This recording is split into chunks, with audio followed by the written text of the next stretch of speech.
The courage to be disliked के professional lighting. Closing curly bracket.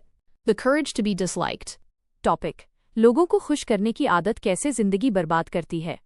People pleasing की जड़ कहाँ है और ये इंसान को अंदर से कैसे तोड़ती है?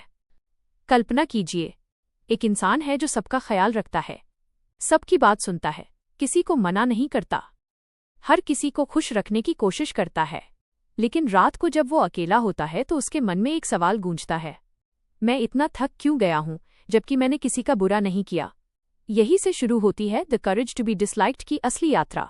ये किताब हमें सिखाती है कि हर किसी को खुश करने की कोशिश करना अच्छाई नहीं बल्कि आत्म धोखा है। अध्याय 1। लोगों को खुश करने की बीमारी कहाँ से शुरू होती है? गहरी मनोवैज्ञानिक सच्चाई। हम में से ज्यादातर लोगों को बचपन से ये सिखाया जाता है, बड़ों की बात मानो, विरोध मत करो, सबको खुश रखो, लोग क्या कहेंगे इसका ध्यान रखो। धीरे धीरे ये सीख व्यवहार नहीं पहचान बन जाती है। अब इंसान ये नहीं पूछता मुझे क्या सही लगता है, बल्कि पूछता है लोगों को क्या सही लगेगा। यहीं से शुरू होता है पीपल प्लीजिंग ट्रैप। अध्याय 2। The courage to be disliked क्या सिखाती है? ये किताब एक दार्शनिक और एक युवा के बीच बातचीत के रूप में लिखी गई है, और इसी बातचीत में एक क्रांतिकारी विचार आता है, तुम्हारी जिंदगी की समस्या तुम्हारी नहीं बल्कि दूसरों की अपेक्षाओं की है। मुख्य सिद्धांत, हर इंसान की जिंदगी का काम अलग है। इसे किताब में कहा गया है लाइफ टास्क्स, यानी मेरी जिंदगी की जिम्मेदारी मेरी, आपकी जिंदगी की जिम्मेदारी आपकी। जब हम दूसरों को खुश करने लगते हैं तो हम उनका काम अपने सिर पर उठा लेते हैं। अध्याय 3। जिम्मेदारी और स्वतंत्रता का रिश्ता। ये किताब एक बहुत गहरी बात कहती है। स्वतंत्रता का मतलब है नापसंद किए जाने का साहस। जब तक आप ये चाहते रहेंगे कि लोग आपकी तारीफ करें, आपको पसंद करें, आपसे नाराज न हो, तब तक आप स्वतंत्र नहीं हो सकते, क्योंकि आपकी हर सोच, हर निर्णय दूसरों की राय की जंजीरों से बंधा रहेगा। अध्याय 4। लोग क्या कहेंगे, यह डर असल में क्या है? मनोविज्ञान कहता है यह डर असल में समाज का नहीं बल्कि अस्वीकृति का डर है। इंसान सोचता है अगर लोग मुझे पसंद नहीं करेंगे तो मैं अकेला पड़ जाऊंगा, मेरी वैल्यू खत्म हो जाएगी। लेकिन the courage to be disliked कहती है आपकी वैल्यू दूसरों की राय से तय नहीं होती। अध्याय 5। सच्ची खुशी कहाँ से आती है? ये किताब खुशी की एक बिल्कुल अलग परिभाषा देती है। खुशी का मतलब है अपने जीवन का मालिक बनना। जब आप 1. अपनी जिम्मेदारी खुद लेते हैं, 2. दूसरों की अपेक्षाओं से बाहर आते हैं, 3. अपनी सीमाएं तय करते हैं, तभी असली संतोष आता है। अध्याय 6। Conversation deep moment. युवा पूछता है अगर मैं लोगों को खुश करना छोड़ दूं तो लोग मुझसे नफरत करेंगे। दार्शनिक जवाब देता है अगर कोई तुम्हें नफरत करता है तो वो उसकी समस्या है, तुम्हारी नहीं। यही है नापसंद किए जाने का साहस। अप्रूवल की लत, इंफीरियॉरिटी कॉम्प्लेक्स और कंपैरिजन कैसे इंसान को अंदर से गुलाम बना देते हैं। अध्याय 7। अप्रूवल की लत कैसे बनती है? दार्शनिक युवा से पूछता है क्या तुमने कभी ध्यान दिया है कि तुम्हें खुशी तब मिलती है जब कोई तुम्हें सराहता है? युवा जवाब देता है हाँ, तारीफ सुनकर अच्छा लगता है। दार्शनिक मुस्कुराता है और कहता है यही से समस्या शुरू होती है। मनोवैज्ञानिक सच्चाई, जब कोई इंसान बार बार तारीफ पर निर्भर होने लगता है तो उसका दिमाग एक पैटर्न बना लेता है। अच्छा काम किया, राइट एरो, लोगों ने तारीफ की, राइट एरो, दिमाग को सुख मिला। धीरे धीरे दिमाग सीख जाता है अगर मुझे सुख चाहिए तो मुझे लोगों को खुश करना होगा। यही है अप्रूवल एडिक्शन। अध्याय 8। अप्रूवल क्यों जहर बन जाती है? समस्या तारीफ में नहीं है, समस्या है तारीफ पर निर्भरता में। किताब कहती है जो इंसान तारीफ के लिए जीता है वो कभी अपने लिए नहीं जी पाता। ऐसा इंसान सच नहीं बोल पाता, सीमाएं तय नहीं कर पाता और अपने निर्णयों पर भरोसा नहीं कर पाता। अध्याय 9। इंफीरियॉरिटी कॉम्प्लेक्स की असली जड़। एडलर साइकोलॉजी कहती है हम खुद को कम मानते हैं ताकि हम जिम्मेदारी से बच सकें। इसे किताब में कहा गया है इंफीरियॉरिटी एज एन एक्सक्यूज। अगर मैं खुद को कमजोर मान लूं तो मैं कोशिश न करने का बहाना बना सकता हूं। अध्याय 10।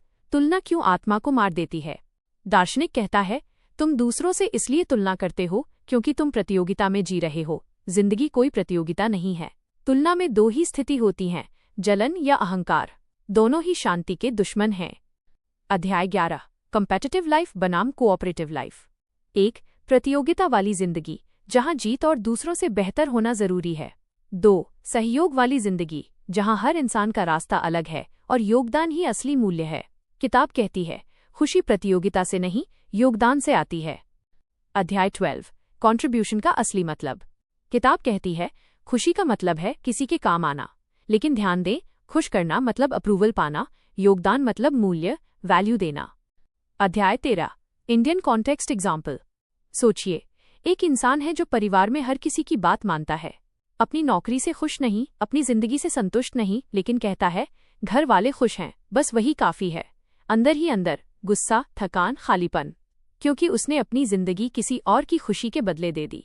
अध्याय 14 कॉन्वर्सेशन टर्निंग पॉइंट। युवा पूछता है, अगर मैं अपनी जिंदगी अपने हिसाब से जीऊं तो क्या ये स्वार्थ होगा?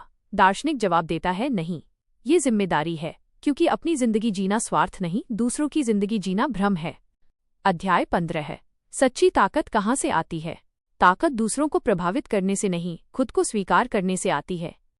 जब आप अपनी कमियों को मान लेते हैं और तुलना छोड़ देते हैं तो आप मानसिक रूप से मुक्त हो जाते हैं।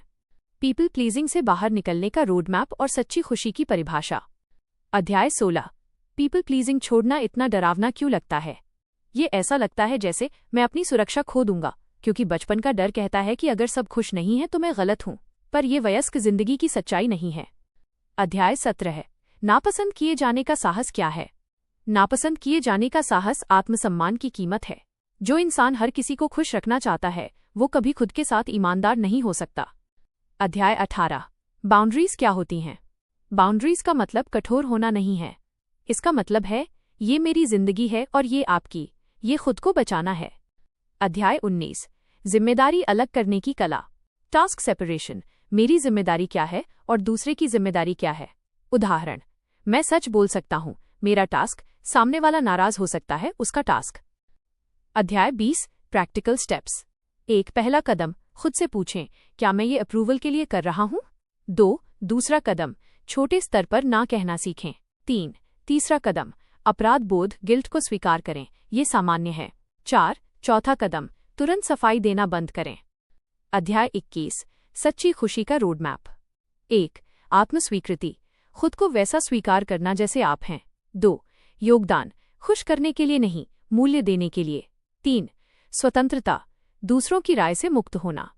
अध्याय 22 अंतिम कॉन्वर्सेशन। युवा, अब भी डर लगता है। दार्शनिक, डर रहेगा, लेकिन अब तुम उसके गुलाम नहीं रहोगे। निष्कर्ष, आपकी जिंदगी दूसरों की उम्मीदों को पूरा करने के लिए नहीं, बल्कि खुद की जिम्मेदारी उठाने के लिए है। कुछ लोग आपको पसंद नहीं करेंगे और ये ठीक है, क्योंकि जिस दिन आप सबको खुश करना छोड़ देते हैं उसी दिन आप खुद से जुड़ना शुरू करते हैं। धन्यवाद।